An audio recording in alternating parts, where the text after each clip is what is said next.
Howdy. Greg Swan here. I've been a bad boy. I promised Dream Johnson 4 months ago that I would produce some videos, a series of videos on love, sex, marriage, and family, and so far I have done none of them. Today is January 1st, 2014. It's New Year's Day, and so this particular video, the first of many I hope to produce, should be entitled How to Make Love Like It's New Year's Eve Every Day. And this is something I can speak to with some authority. I do not presume to be an academic or any sort of sex researcher. In the same respect, I'm not peddling pornography. I will talk in a salty way about how to achieve better results in bed, but I don't intend to be puerile, prurient, or pornographic. And if you have difficulty dealing with adult subject matter discussed by adults for adults, switch off, just go away. But I want to make this brief because I want Dream Johnson's audience to pursue more videos from me, and so we'll start off briefly and with maximum salacious content. This is how to have the most amazingly droolicious sex you could ever have in the context of a loving romantic relationship, and I don't think you can achieve these kind of results without a loving romantic relationship, because the vulnerability implied by what you're going to be doing is so intense that it's only people who really trust each other, who really have complete confidence in each other, who can work this magic. But here's the good news: is it's magic. It's amazing. So I want to start with a magical symbol. If you look at my hand like this is a bull's head symbol. I think if you go to the University of Texas, you make the sign that way, or perhaps that way, I don't know. The evangelical Christians believe that there's some kind of demonic meaning in this particular hand gesture, that these evidently represent the horns of the devil. I don't know what this is. Maybe it's like a unicorn's horn or whatever. What's interesting about this particular gesture is that it will just by itself resolve the three greatest sources of anxiety in a loving couple's sexual relationship, and all of those anxieties are coming from the male point of view. I don't want to imply that female anxieties are different, but they're really not sexual. They're not things that can be solved by means of mechanical engineering, and that's what we're really going to be talking about, is mechanical engineering. And so a guy's number one fear in making love is that he's just not going to be big enough, that his penis, when erect, is just not going to be big enough to satisfy her. His number two fear, plausibly, is that he won't be able to perform long enough for her to achieve satisfaction. And there is his third fear, kind of the combination of number one and number two, is that he will ejaculate before she achieves orgasm, before she achieves full satisfaction.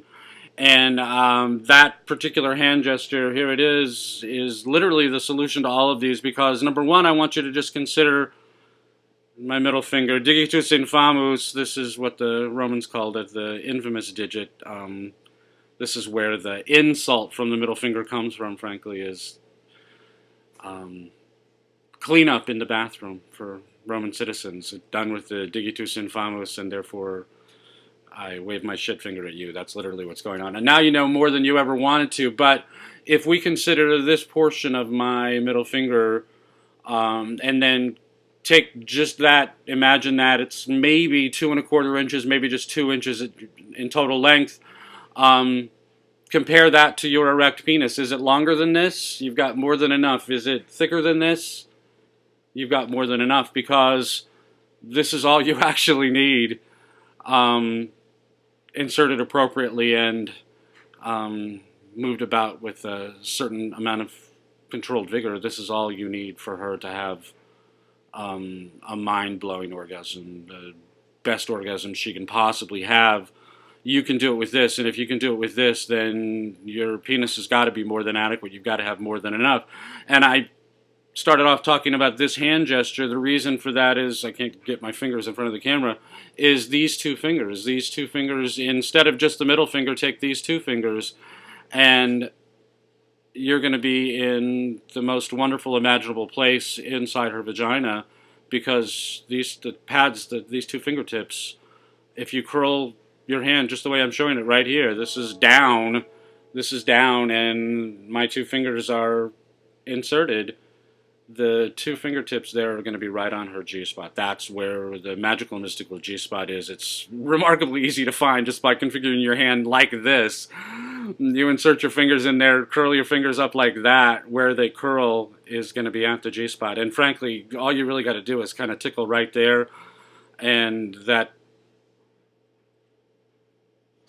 will be all you actually need to do. You can satisfy her need for orgasm relatively quickly just by gripping her like that and not really even doing much else. I mean, you might wiggle your fingers around a little.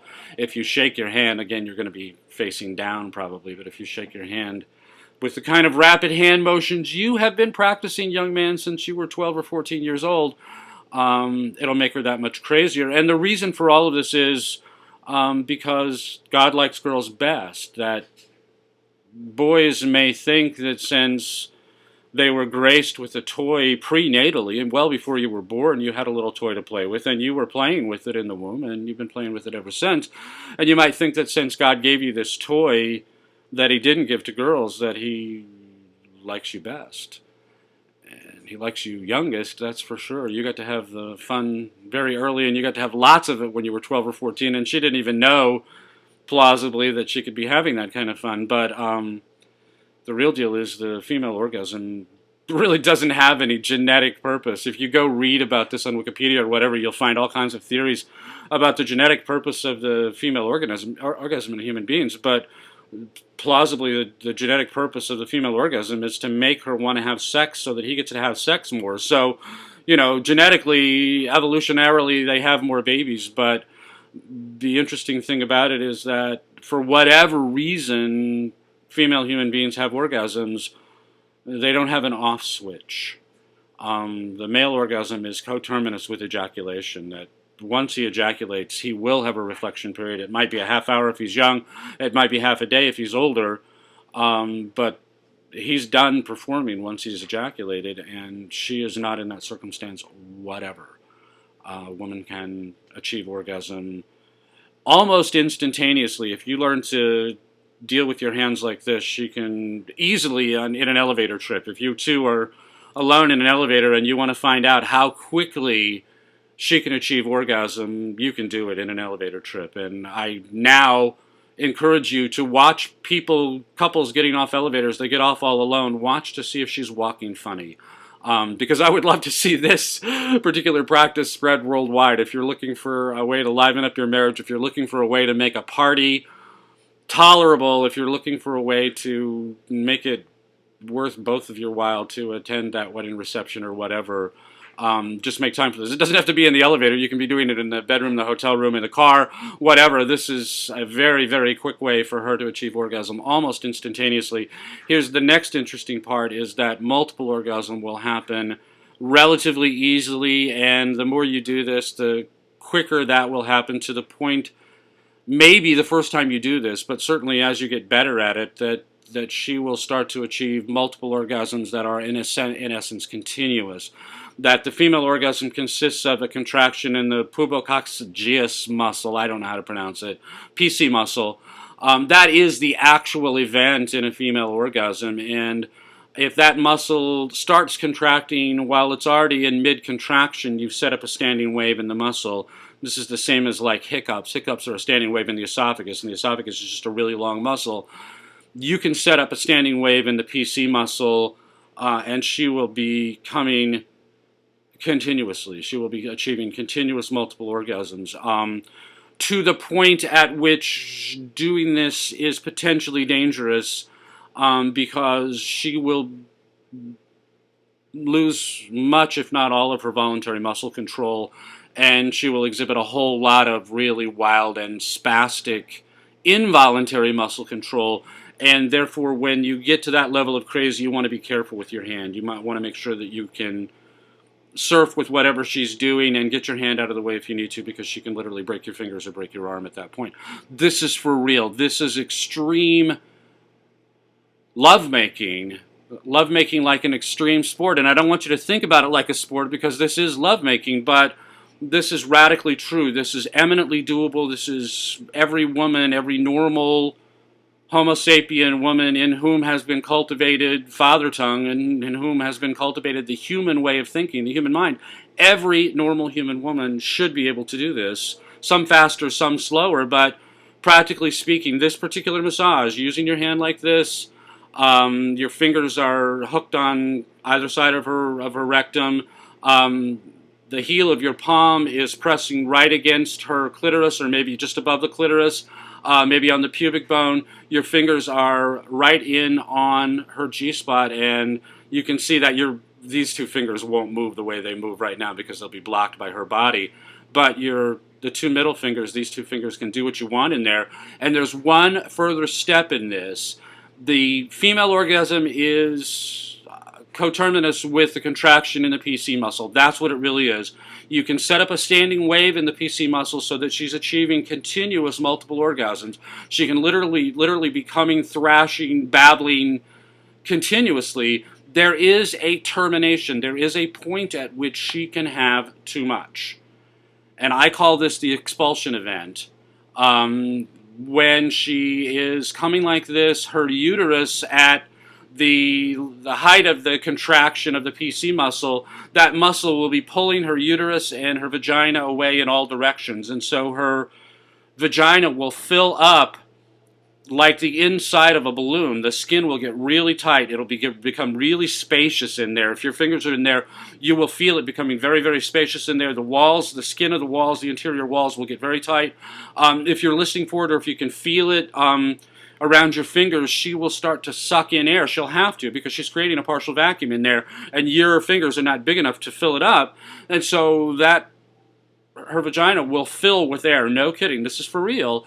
And when that contraction ends, when she just can't hold it anymore and that muscle collapses, everything will collapse all at once, and she will push all of that air out, and in the process she will push her hand out. If there's a sex toy of some type in there, she'll push that out. If you are making love, if you're screwing, this is where you will get that bent spike feel, where you'll get popped out and you won't make it back in.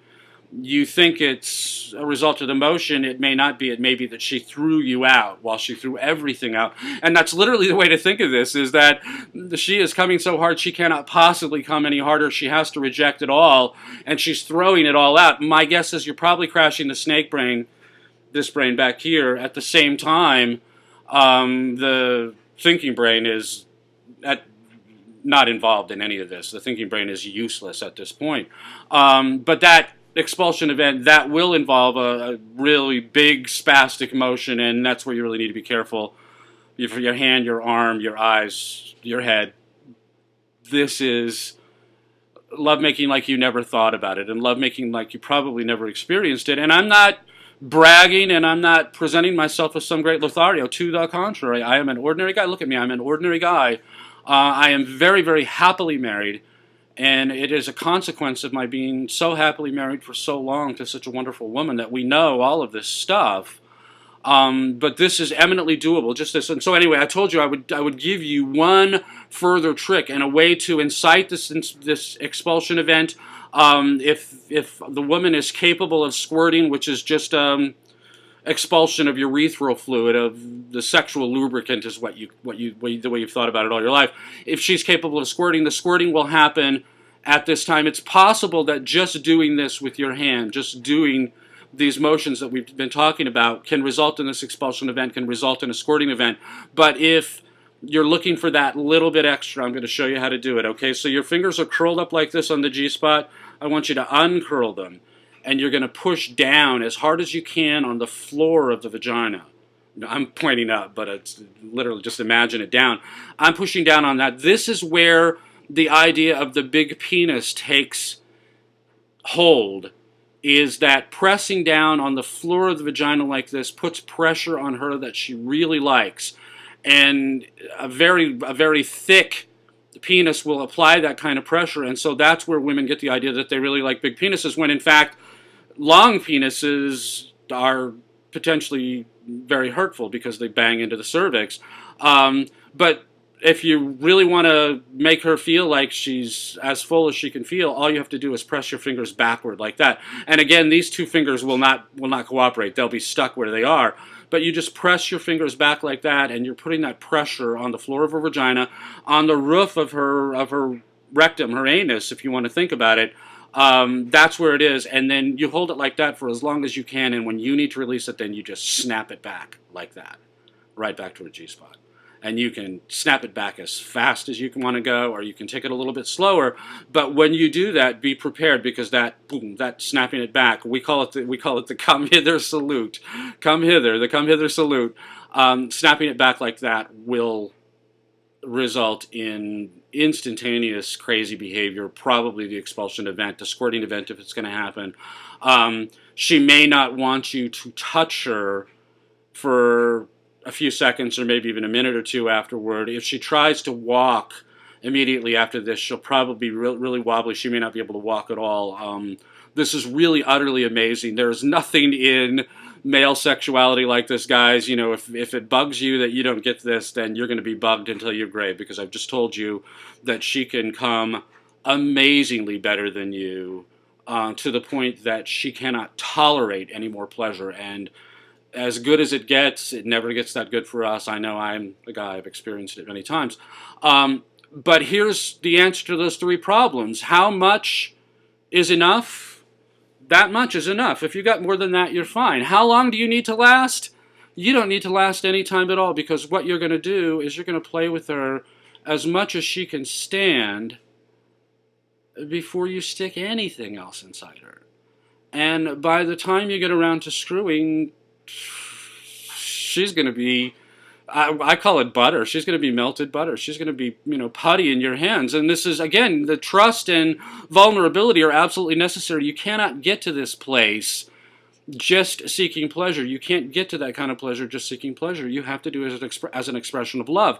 But this is engineering and mechanics as it comes to lovemaking that probably you've never heard about or thought about before. The third problem was, what if you can't perform long enough for her to be satisfied? Well, again, my attitude is I do not want to fuck my wife until she's absolutely crazy, until she's just coming her tits off. And it doesn't take any time at all. This is not a great big long foreplay. It doesn't take that kind of time. What it does take is that kind of commitment, that I really want her to get absolutely the most she can have out of lovemaking, way more than I can ever get, but I want her to have it every time. And by giving that to her,